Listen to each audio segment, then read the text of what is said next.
కేసీఆర్ గారి నాయకత్వంలో ఇవాళ బీఆర్ఎస్ పార్టీ వారు రాష్ట్ర వ్యాప్తంగా ఇచ్చిన పిలుపు మేరకు మా యొక్క భద్రాద్రి కొత్తగూడెం జిల్లా అధ్యక్షుడు రేఖా కాంతారావు గారు, అలాగే మా అశ్వారావుపేట నియోజకవర్గ ఇన్ఛార్జి మొత్తం నాయక్ గారి యొక్క ఆదేశాల మేరకు ఇలా అశ్వారావుపేట మున్సిపాలిటీలో మా యొక్క బీఆర్ఎస్ శ్రేణులందరూ కూడా వచ్చి ఇక్కడ స్థానిక సమస్యలపై మెమోరాన్ని ఇవ్వడం జరిగింది.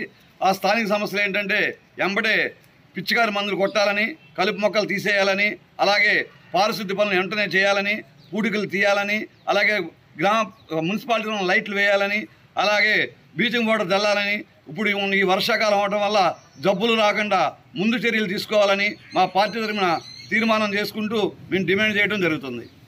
ఈ రోజున జిల్లా అధ్యక్షులు, పార్టీ జిల్లా యొక్క అధ్యక్షులు రేఖాకాంతారావు గారు మరియు యొక్క మా నియోజకవర్గ యొక్క బాధ్యులైన యొక్క మత్స్య నాగేశ్వర గారి ఆధ్వర్యంలో వారి యొక్క ఆదేశాల మేరకు ఈ జిల్లాలో ఉన్న అన్ని గ్రామ పంచాయతీలు, అన్ని మున్సిపాలిటీల్లో కూడా ఏవైతే స్థానిక సంస్థలు ఆ స్థానిక సంస్థలను తీర్చడం కోసం చెప్పని ఒక రిప్రజెంటేషన్ ఇస్తూ ఉన్నాం.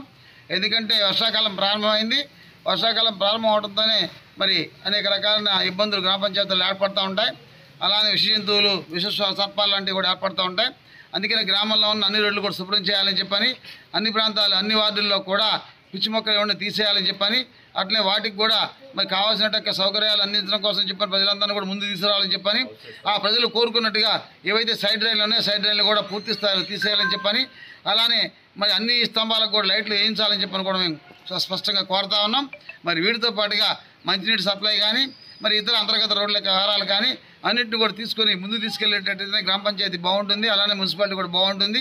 ఇవాళ 3 గ్రామ పంచాయతీలు కలిపి ఏర్పడ్డాయి కాబట్టి ఈ పరిధిలో ఉన్న మొత్తం 22 వార్డుల్లో కూడా పూర్తి స్థాయిలో పనిచేయాలని కోరుతా ఉన్నాం. మరి కొన్ని సమస్యలు కనుక తీర్చినట్లయితేనే భవిష్యత్తులో ప్రజలకు ఇబ్బంది లేకుండా ఉంటుంది, లేదా వర్షాకాలం వచ్చినా చాలా ఇబ్బంది అవుతుంది. సైడ్ రైలు కనుక తీయకపోతే మరి కాలాలన్నీ కూడా వచ్చేసేసి పట్టణంతో కూడా నిండిపోతుంది.